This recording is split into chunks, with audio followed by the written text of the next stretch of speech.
ਖਬਰ ਲੈਨੇ ਪੰਚਕੂਲਾ ਤੋਂ, ਜਿੱਥੇ ਪੰਚਕੂਲਾ ਹਰਿਆਣਾ ਦੇ ਰਾਜਪਾਲ ਸ਼੍ਰੀ ਬੰਡਾਰੂ ਦੱਤਾ ਨੇ ਅੱਜ ਸਕੂਲ ਸਿੱਖਿਆ ਵਿਭਾਗ ਵੱਲੋਂ ਆਯੋਜਿਤ ਰਾਜ ਅਧਿਆਪਕ ਪੁਰਸਕਾਰ ਸਮਾਰੋਹ ਵਿੱਚ ਮੁੱਖ ਮਹਿਮਾਨ ਵਜੋਂ ਸ਼ਿਰਕਤ ਕਰਦੇ ਹੋਏ ਸਿੱਖਿਆ ਦੇ ਖੇਤਰ ਵਿੱਚ ਸ਼ਾਨਦਾਰ ਕੰਮ ਕਰਨ ਵਾਲੇ ਰਾਜ ਦੇ 69 ਅਧਿਆਪਕਾਂ ਨੂੰ ਸਨਮਾਨਿਤ ਕੀਤਾ। ਸਮਾਗਮ ਦਾ ਉਦਘਾਟਨ ਰਾਜਪਾਲ ਦੇਸ਼ ਦੇ ਸਾਬਕਾ ਰਾਸ਼ਟਰਪਤੀ ਡਾਕਟਰ ਸਰਵਪੱਲੀ ਰਾਧਾ ਕ੍ਰਿਸ਼ਨ ਦੀ ਤਸਵੀਰ ਤੇ ਫੁੱਲ ਭੇਟ ਕਰਦੇ ਹੋਏ। ਇਸ ਮੌਕੇ ਹਰਿਆਣਾ ਵਿਧਾਨ ਸਭਾ ਦੇ ਸਪੀਕਰ ਸ਼੍ਰੀ ਗਿਆਨ ਚੰਦ ਗੁਪਤਾ ਤੇ ਸਕੂਲ ਸਿੱਖਿਆ ਮੰਤਰੀ ਕੰਵਰਪਾਲ ਵੀ ਮੌਜੂਦ ਸਨ। ਸਮਾਗਮ ਵਿੱਚ ਰਾਜਪਾਲ ਵੱਲੋਂ ਸਕੂਲ ਸਿੱਖਿਆ ਵਿਭਾਗ ਅਤੇ ਯੂਨੀਸੈਫ ਵੱਲੋਂ ਸਕੂਲ ਲਰਨਿੰਗ ਲਿਟਰੇਸੀ ਪ੍ਰੋਗਰਾਮ ਲਈ ਪਾਸਪੋਰਟ ਟੂ ਅਰਨਿੰਗ ਦਾ ਇੱਕ ਬਰੋਸ਼ਰ ਵੀ ਲਾਂਚ ਕੀਤਾ ਹੈ। ਸਮਾਗਮ ਵਿੱਚ ਆਪਣੇ ਵਿਚਾਰ ਪੇਸ਼ ਕਰਦੇ ਹੋਏ ਹਰਿਆਣਾ ਦੇ ਰਾਜਪਾਲ ਬੰਡਾਰੂ ਦੱਤਾਤਰੇਆ ਨੇ ਕਿਹਾ ਕਿ ਭਾਰਤ ਰਤਨ ਸਰਵਪੱਲੀ ਡਾਕਟਰ ਰਾਧਾ ਕ੍ਰਿਸ਼ਨ ਆਦਰਸ਼ ਅਧਿਆਪਕ ਅਤੇ ਦੇਸ਼ ਦੇ ਸਾਬਕਾ ਰਾਸ਼ਟਰਪਤੀ ਇੱਕ ਉੱਘੇ ਸਿੱਖਿਆ ਸ਼ਾਸਤਰੀ ਆਦਰਸ਼ ਅਧਿਆਪਕ ਅਤੇ ਇੱਕ ਮਹਾਨ ਦਾਰਸ਼ਨਿਕ ਭਾਰਤੀ ਸੰਸਕ੍ਰਿਤੀ ਦੇ ਸੰਚਾਲਕ ਸਨ। ਡਾਕਟਰ ਰਾਧਾ ਕ੍ਰਿਸ਼ਨ ਨੇ 40 ਸਾਲ ਅਧਿਆਪਕ ਵਜੋਂ ਦੇਸ਼ ਦੀ ਸੇਵਾ ਕੀਤੀ ਹੈ। ਉਹਨਾਂ ਕਿਹਾ ਕਿ ਸਿੱਖਿਆ ਰਾਹੀਂ ਹੀ ਮਨੁੱਖੀ ਦਿਮਾਗ ਦਾ ਵਿਕਾਸ ਅਤੇ ਉਪਯੋਗ ਕੀਤਾ ਜਾ ਸਕਦਾ ਹੈ।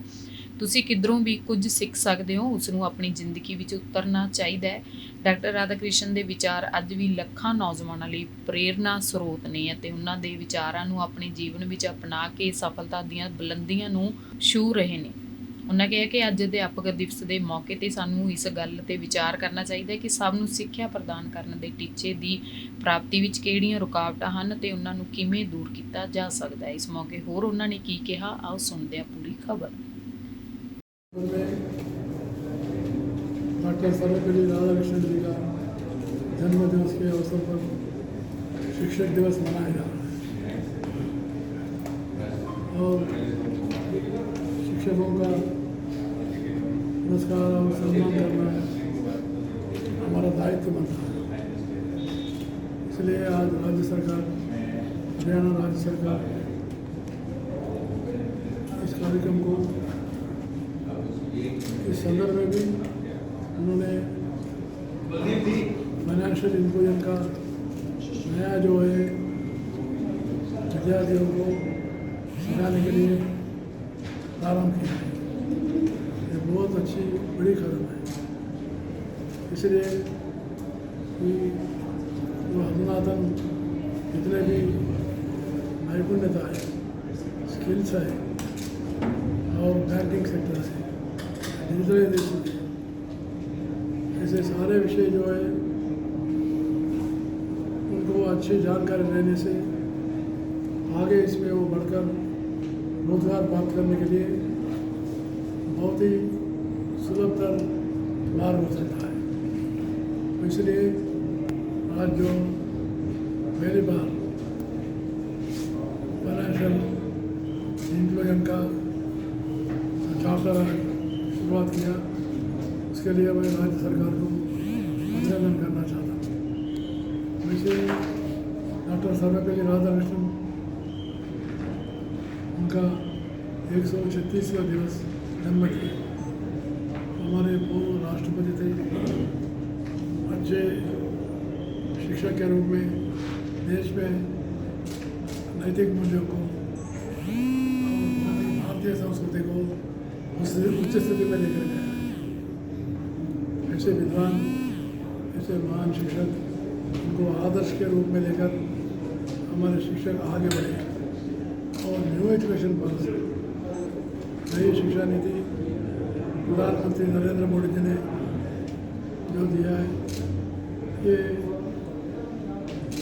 अपनी आर्थिक प्रगति के लिए, देश की प्रगति के लिए एक नया गेम चेंजर बनेगा, ऐसा मुझे विश्वास है।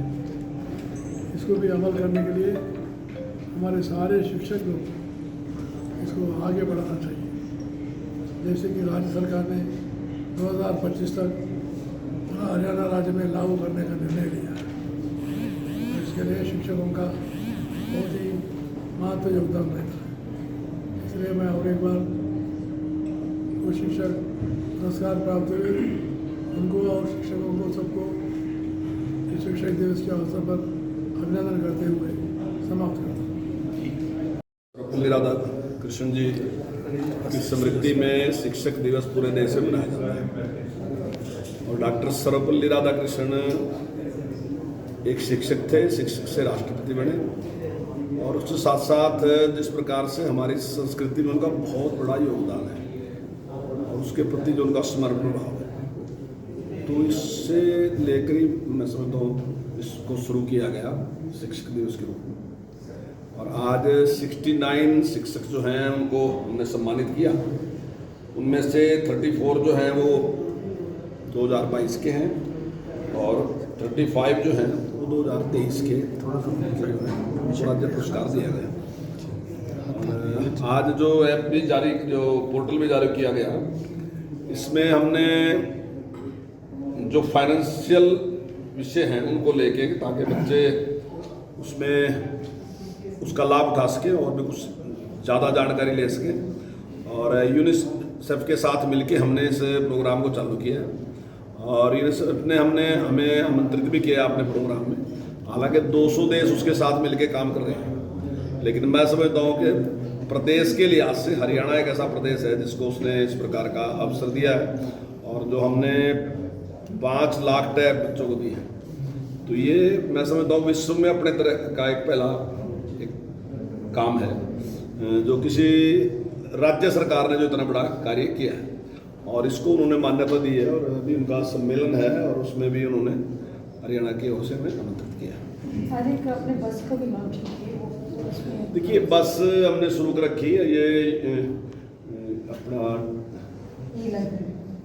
ई लाइब्रेरी भी है और उसके साथ साथ इसमें जो काफ़ी पुस्तकें हैं ग्रामीण क्षेत्र के लिए और बच्चों के लिए भी काफ़ी कुछ इसमें साहित्य है। और हमारी गांव-गांव में लाइब्रेरी भी खुल रही है, तो उसमें इस प्रकार का भी साहित्य वहाँ बच्चे ले सकते हैं, उसका इस्तेमाल कर सकते हैं और इसके बारे में उनको जानकारी भी मिल सकती है। तो इससे निश्चित तौर से उनको लाभ रहेगा। हर जिले में हमने इस प्रकार की एक बस लॉन्च की है। एक देश एक चुनाव को लेकर कमेटी गठित की गई है, इस कदम को आप किस तरह देखते हैं? देखिए, ये कोई ऐसा नहीं जिस प्रकार से दर्शाया जा रहा कि एकदम सरकार ने इस प्रकार का कोई निर्णय ले लिया, ऐसा नहीं है। 1983 में मेरी डेट ये सही है, 1983 में भी चुनाव आयोग ने भी सरकार से इस प्रकार का निवेदन किया था कि इस प्रकार से पूरे देश में एक साथ चुनाव होना चाहिए। उसके बाद भी कुछ कमेटियां गठित हुई थी, उन कमेटियों ने भी इस प्रकार का प्रस्ताव दिया था। 99 में भी है और 2018 में भी इस प्रकार का प्रस्ताव सरकार को भेजा था उन्होंने। उन्होंने कहा था कि चुनाव देश में एक बार होना चाहिए।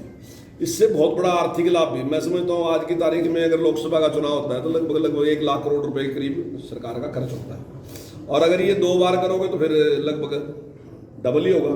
और बार बार अगर आप करते रहोगे तो ज़्यादा पैसा निश्चित तौर से खर्च होगा, समय भी खर्च होगा और चुनाव आचार संहिता लगेगी, उसका भी अलग से नुकसान होगा। तो बहुत से इस प्रकार से मैं समझता हूँ, जो मेरी व्यक्तिगत राय है वो ये है कि चुनाव एक बार होना चाहिए और 5 साल तक लगातार जो मतदाता है उसने सरकार की कारगुजारी देखनी चाहिए। तो 5 साल में फिर वो आराम से निर्णय कर सकेगा कि सरकार की पंचकुला तो कुलदीप सैनी की रिपोर्ट।